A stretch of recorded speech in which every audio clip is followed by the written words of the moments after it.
Colvick, and I'm with the Montana Farm Bureau Federation.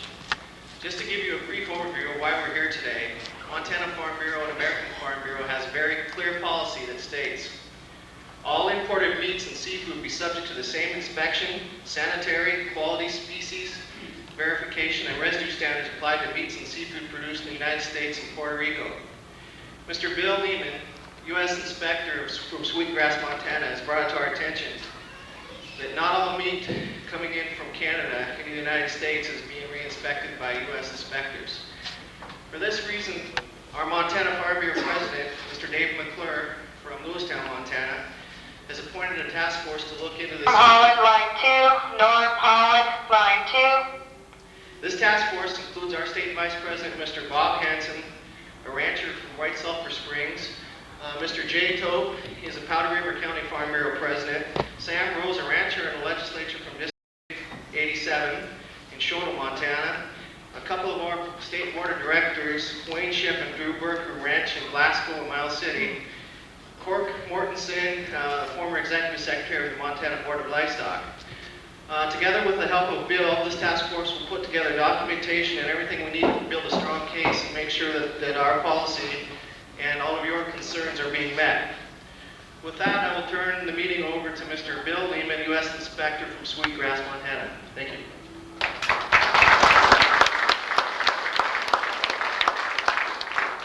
Thank you all for having me. I have found in my life that I'm a far better question answerer than I am a storyteller, although some of my answers wind up being long stories. So I solicit you, please, feel free to ask me anything that you're interested in about border inspection or the inspection of meats entering the United States from Canada. Please. I assume then that perhaps maybe I'm just going to have to tell you this goodbye. There is a system in place on the Canadian border that exists today that requires me as a USDA inspector to stamp the documents representing approximately, millions of pounds of Canadian meat entering the United States with the U.S. inspected and passed stamp when I don't have the slightest idea what's in that trailer. I am allowed to walk to the rear of that trailer, take a cursory look inside. If it happens to be carcasses, I can determine that they are all dead, and that's about all. If it's in boxes, I have no idea what's in those boxes, and yet, as a result of the USDA's policy, it receives the same stamp as a load of meat that requires inspection. I have never been comfortable with that. I have spoken out against it for a number of years. The policies at some points in times were changed to better protect American consumers and producers. For the most part, the changes came immediately, within a few weeks, after the signing of the Canadian Free Trade Agreement. Now, for me to enter into discussion about what's good for America as far as free trade agreements, that's not my expertise. All that I am is a meat inspector. But when you have one standard of inspection in a foreign country that is watered down to the extent that it doesn't even come close to matching the standard that is required of American meat packers, then we have a problem. And the problem is increasing in the fact that Canada is increasing in volume its shipment of meat to the United States. As an example, 1988, when the Free Trade Agreement was signed, a statistical number was decided upon for what it would take to re-inspect meat coming from Canada on a statistically sound basis. That number was 3,000 loads per year. At this particular time, Canada is shipping approximately 4 to 5 times more meat than it was in 1989. And yet, the 3,000 still remains the criteria. So, if in 1989 we were looking at 1 in 15 60. I don't believe there's anybody here that could consider that a very safe procedure where the American consumer is concerned. I have spoken out and contested management of the USDA, especially the Import Inspection Division, to a degree that it would appear at this time that it is payback time. As a result, I have received hand-delivered instructions to either move to Los Angeles, Philadelphia, New York City / New Jersey, Detroit, or Miami, Florida. Any of those 5 locations is very offensive to me as a person from Sweetgrass, Montana. I don't intend to go without a fight. I guess perhaps I'm here also to solicit your support. If it's possible, and you can find the time to contact your congressional delegations, I ask you to do so. I suggest one thing.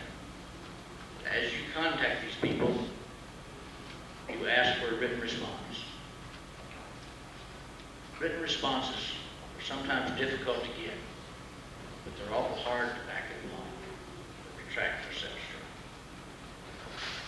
Again, please, I solicit your questions. If I haven't told you all that you want to hear or all that you need to know, please fire away. Yes, sir. What about this problem they had out west with this Jack in the Box meat? That's such national attention. Do you know if any of those particular suppliers are coming through Sweetgrass? Yes, sir, that is a horror story that I was personally involved in. I happened to be in Washington, D.C. at the time when the Jack in the Box incident happened. I was unaware of it. I was with a legal group in their office. It was late in the evening. CNN had some way of finding out where I was at. They called over. They asked me if I would come to their offices, which were just a half a block away, and agreed to do a televised interview.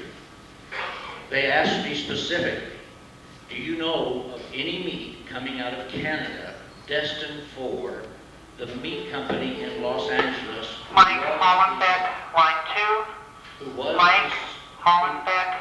pardon, who was the supplier for the Jack in the Box chain of restaurants.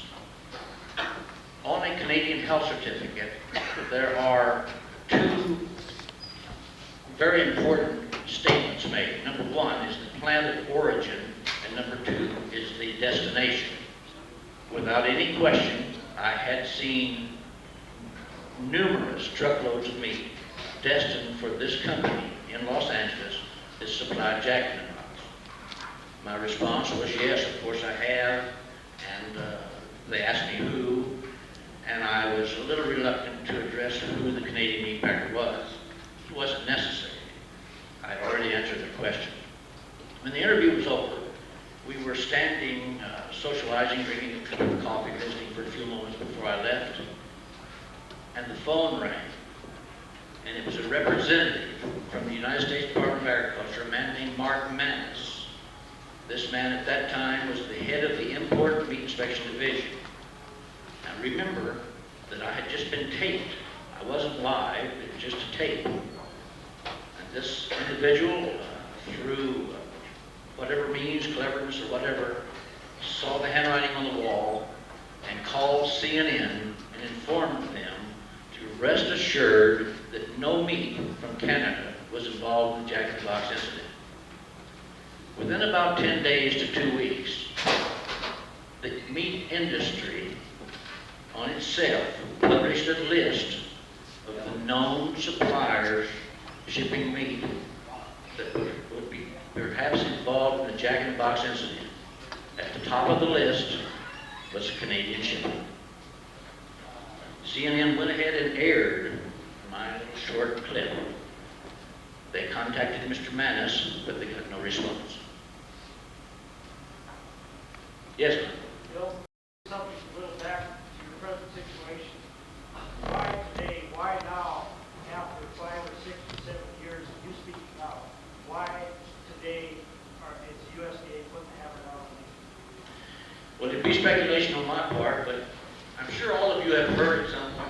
read that the USDA is in a reorganization process.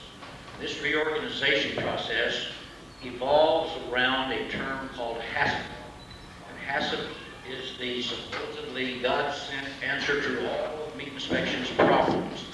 Unfortunately, it also means a downsizing of the meat inspection force, the people that are involved in the actual hands-on meat inspection.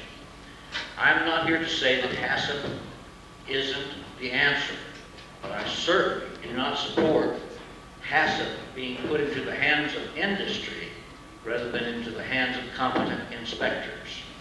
During the course of downsizing, that means very easily that imports may become one of the things that is cut.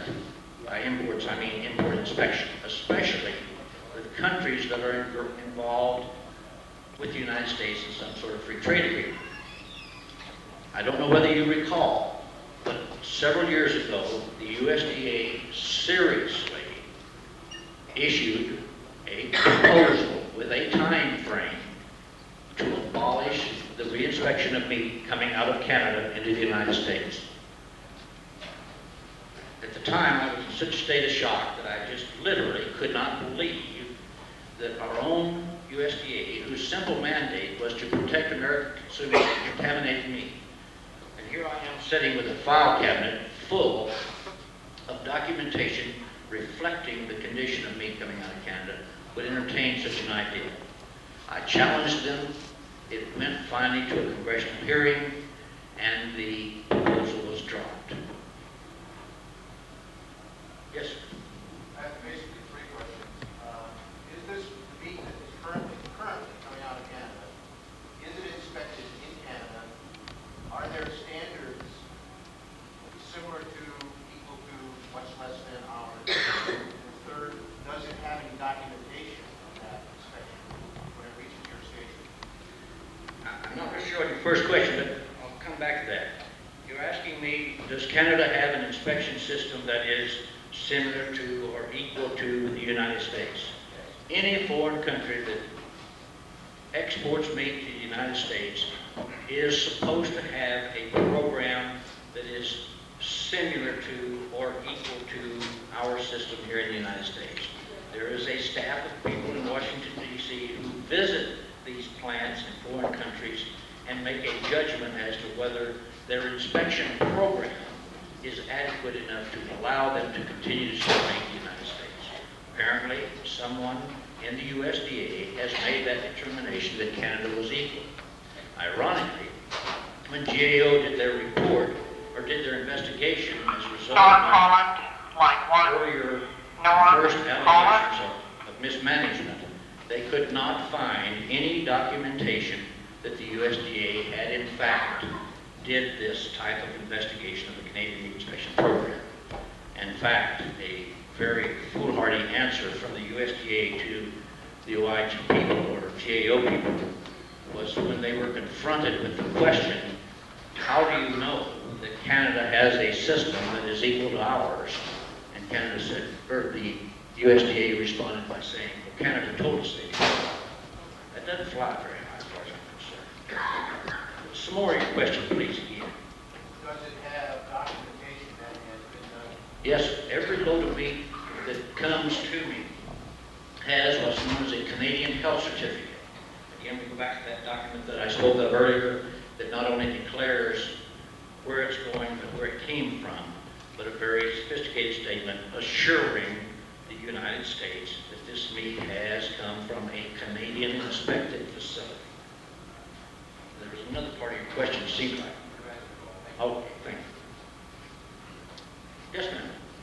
Well, I was wondering, at this point, you can stop one out of every 15 or 30 trucks and just look from the rear? Is that the extent of what you might be allowed to do as your inspection? Number one, I can't stop a truck, period. He has to voluntarily stop, although that it is the law. But we do have trucks that misunderstandings between the truck driver and the dispatcher actually enter the United States with no inspection whatsoever. We have a tracking system in place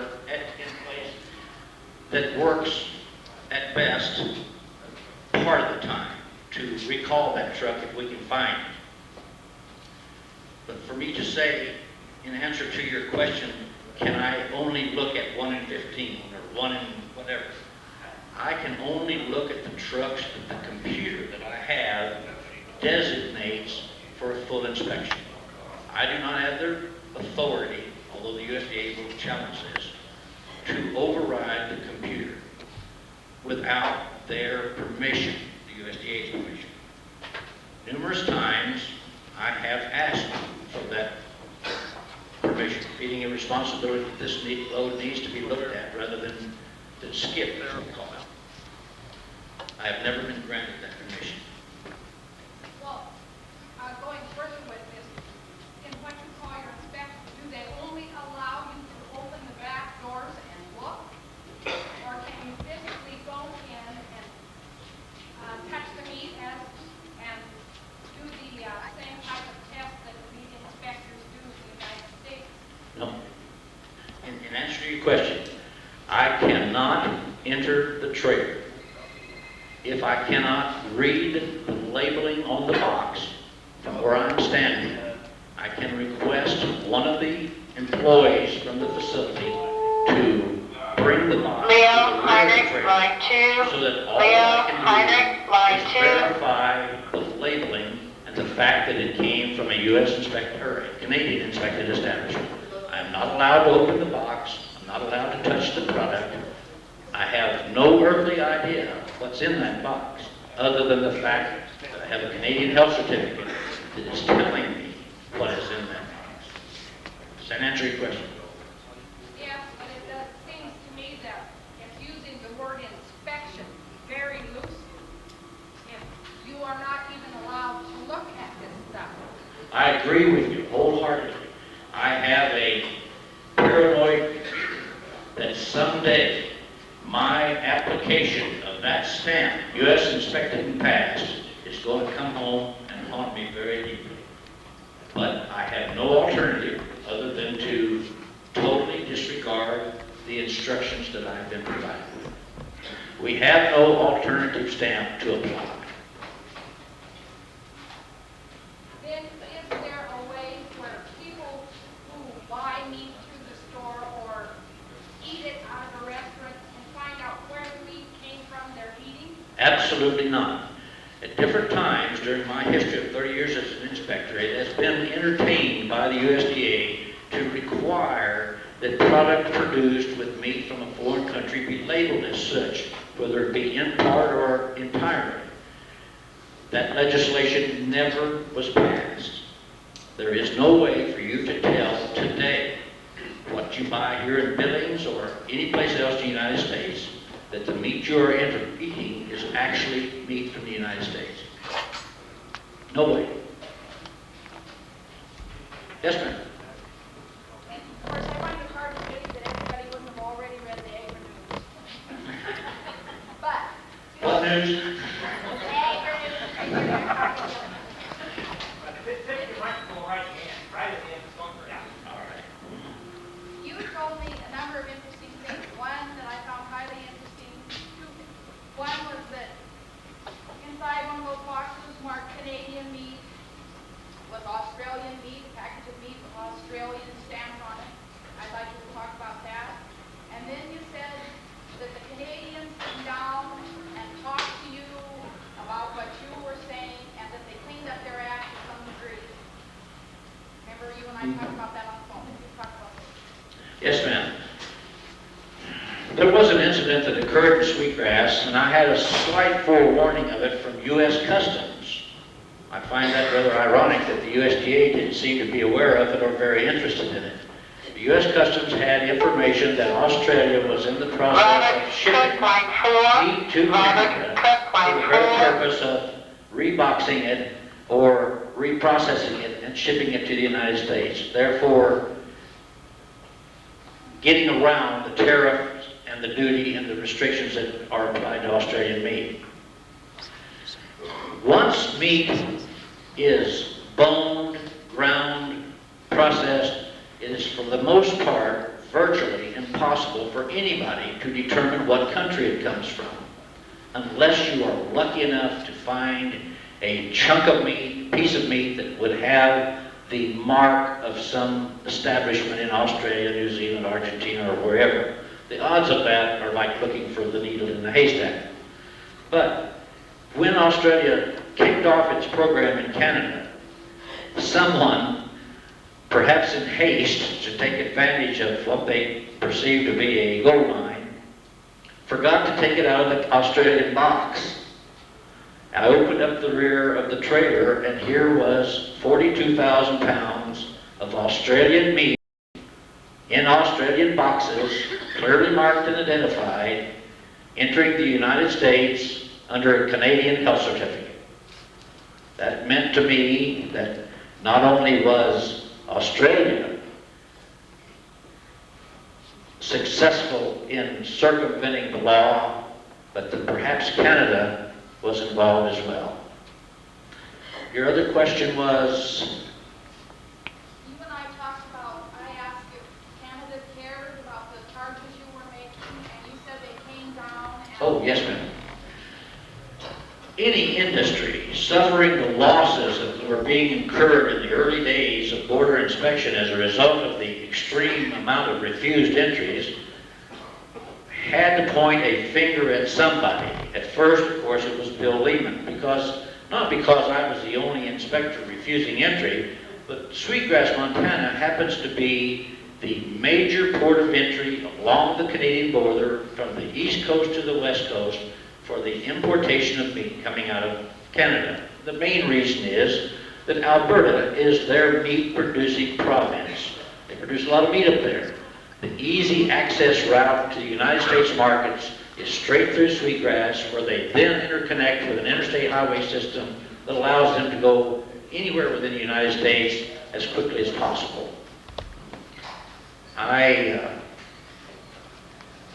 Pardon me, I broke my train of thought. What were The Canadians came down and talked... Oh, yes. Well, as a result of, after the finger pointing got to the point where someone finally said, maybe we should go and take a look at what this guy is doing. And of course, I encouraged them to come as they introduced themselves and told me why they were there. And after they observed Farley some to the people office. participated, Farley to the office. after they observed and in some cases actually participated in the selection of the samples and the re-inspection of the product contained in those samples, there was no question in their mind that they had a problem. I can relate one specific instance that's rather graphic. One major shipper out of Canada had 3 trucks sitting at the dock, and he had appealed with the USDA my decision to refuse entry on that product. When the team of people from the Canadian establishment arrived, we were waiting on them. We hadn't opened the trucks. We encouraged them, or I did at least, to please participate in this inspection procedure so that you can see that it is purely random, that it is not Bill Lehman, it's not anybody, there's nobody has anything against you or your meat. We just have a very simple black and white procedure to Earl follow. to be in line 2. Earl to be in line 2. I got through with the first load. These gentlemen were standing outside the exam room, even though they had been invited to come inside. We have windows. They were standing outside the exam room, and by the time I had gotten through with the 3rd or 4th box, I had accumulated enough defects that it was staggering in their viewpoint, and they realized that it wasn't Bill, that it was them. They invited me outside, tapping on the window, apologized if they had perhaps embarrassed me or inconvenienced me, which they hadn't, and assured me that they realized then that the problem didn't lie in Sweetgrass. The problem lied back at the producing establishment in Canada, and that they would do their best to start correcting things. That didn't just happen once, it happened a number of times. It also happened with USDA officials coming. Because of the high rates of refused entry, they had every right to question, what is Bill Lehman doing up there? My God, he's refusing more meat than has ever been refused perhaps in the history of the Import Inspection Division. But when they came, and they were all, for the most part, Mike Hollenbeck, qualified line 3. individuals, Mike Hollenbeck, knowing line what 3. the procedures required, reviewed me numerous times, and each and every time I was complimented that I was doing no more or no less than I was supposed to be doing. Does that answer your question? Yes. Thank you, ma'am. Anybody else?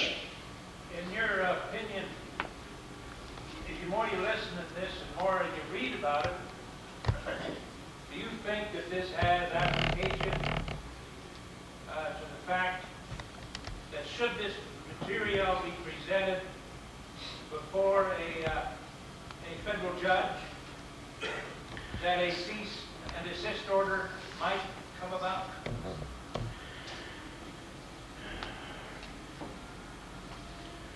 There is a mandate, and as I understand the definition of mandate, it's a law.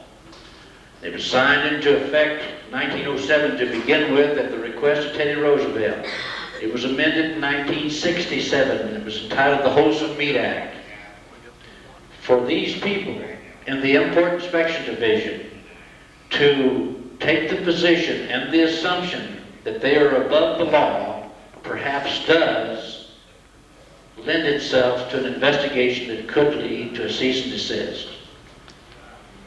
I have been told numerous times, too numerous to take it lightly, that a change in our inspection policy is coming about because of a request from Canada. For instance, a very graphic one. Ground beef, a product that is virtually impossible for an inspector to re-inspect. Any defect that might cause refused entry has been ground, emulsified, and mixed throughout that load of meat to the extent that I'm not going to be able to find it. You talk about the needle in the haystack, that is the true needle in the haystack. And prior to this group of people who had the Import Inspection Division, a law existed, a law, now remember, in the U.S. Department of Agriculture's meat inspection regulations that prohibited the importation of ground meat from any country, period. There was one exception in parentheses.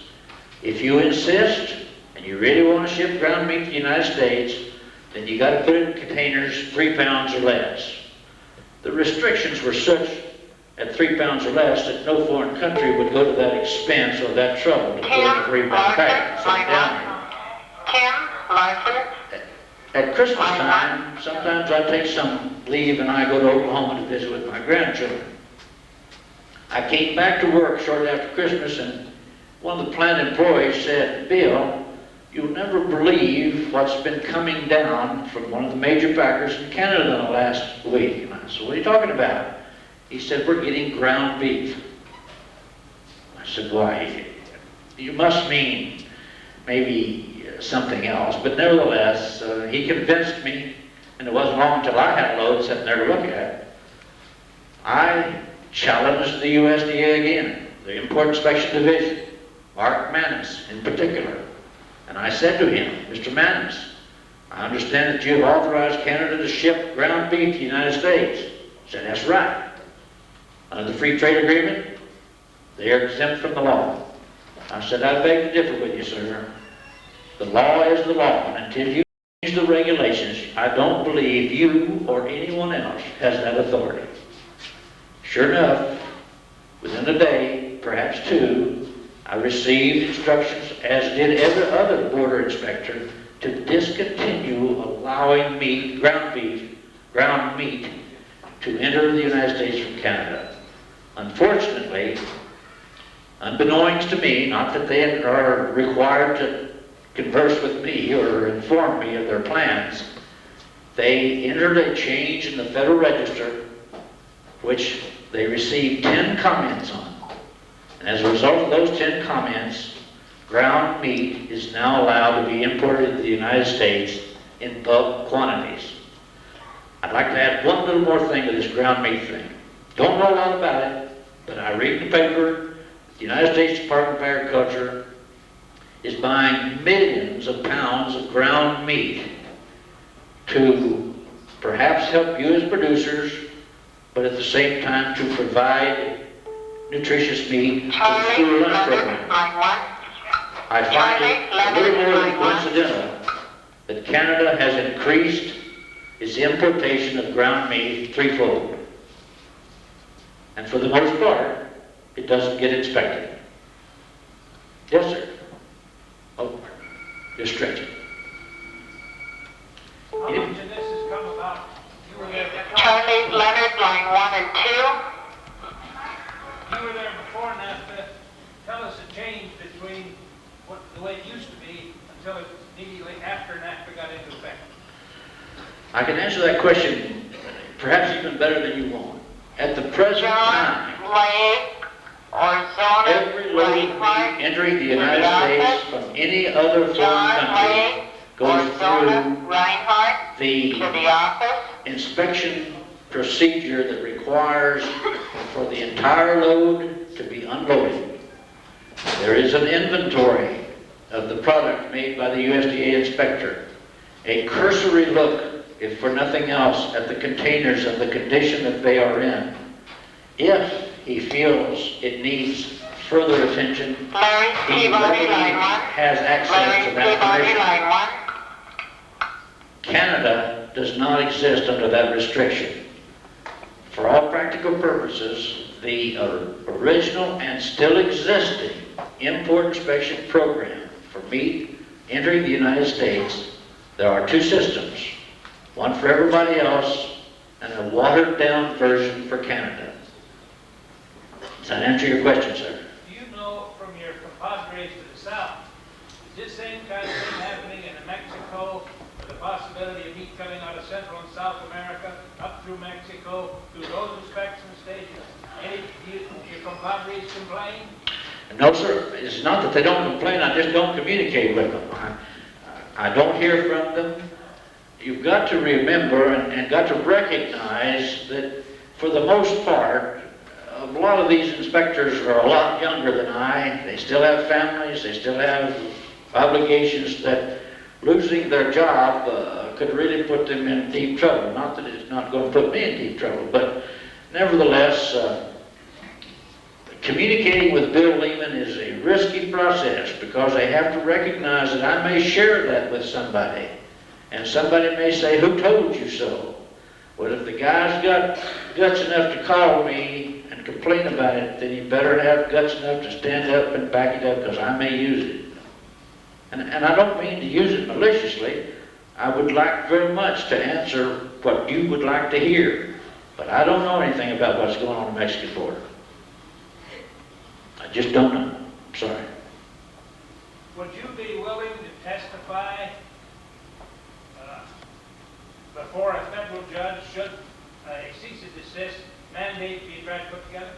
Certainly, and I believe I could provide enough documentation that he couldn't ignore it. I also want to say thank you in the sense that I know that you probably think that the only reason I'm here is that I'm about to be fired. Well, don't for a minute think that that isn't part of the reason. But I also couldn't pass up an opportunity to inform you as producers about what's happening. You seem to be interested as a result of the phone calls I've received in the last few weeks. I have nothing to hide. I assure you I have nothing against Canada. My fight, if you want to call it that, has been with our own United States Department of Agriculture. You had a question, sir. Yes, what's the story on the kangaroo meat from Australia coming in? I do not know of any kangaroo meat coming into the United States through Canada. The only kangaroo meat issue that I know of and can recall was the kangaroo meat that entered the United States back in the early 80s, and as a result of that, when it was discovered, led to the birth and conception of an import inspection program that I'm a member of now. Somebody else, yes ma'am.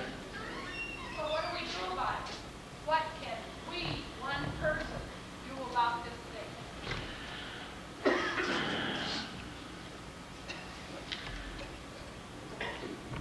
I have always felt like that our elected officials have some degree of responsibility to address our concerns. I don't mean just Bill Lehman's, but your concerns, everybody in here is interested. Line 2.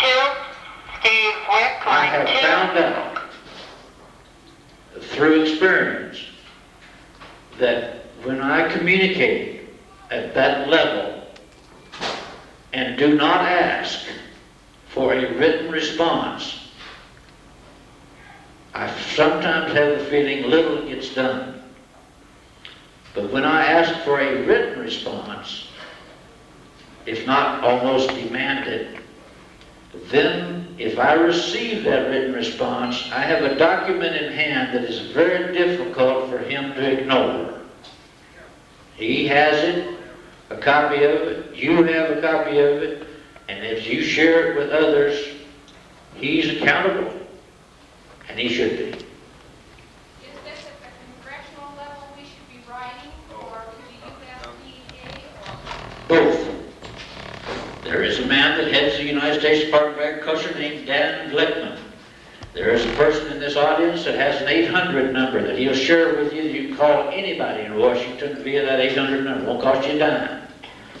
But if you don't request his or her or whoever you're talking to's response in writing, if not demanded, then Tim don't Lawson, line be 1. surprised if you don't ever hear from them, other than what they respond to you on the telephone.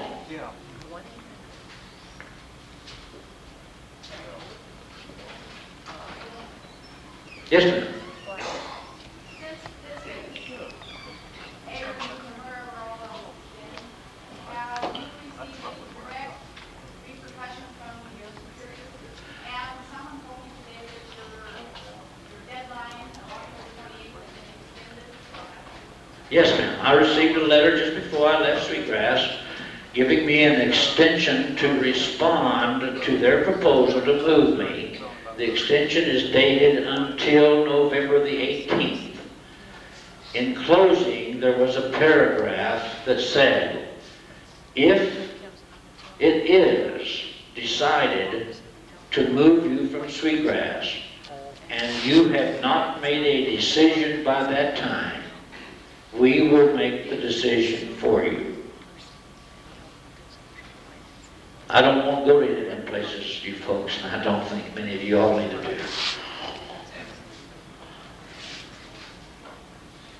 Well, I think you ought to give this fella a hand for coming down here and telling us my way it is.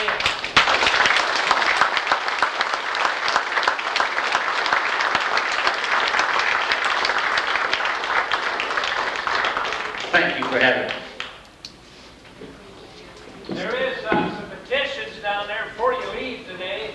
If you feel strongly that you'd want to get something done about this, and you're a livestock grower concerned, please sign it. If they're down there in the lobby, I think something can come of this if everyone will knuckle down and try to help a little.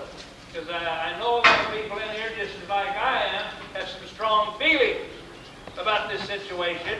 And I, for one, don't like the treatment that the American cattle industry, the food industry is getting. And if you think this layman hasn't proved it, I don't know what else it takes to get you off your duff and try to do something. Let's start from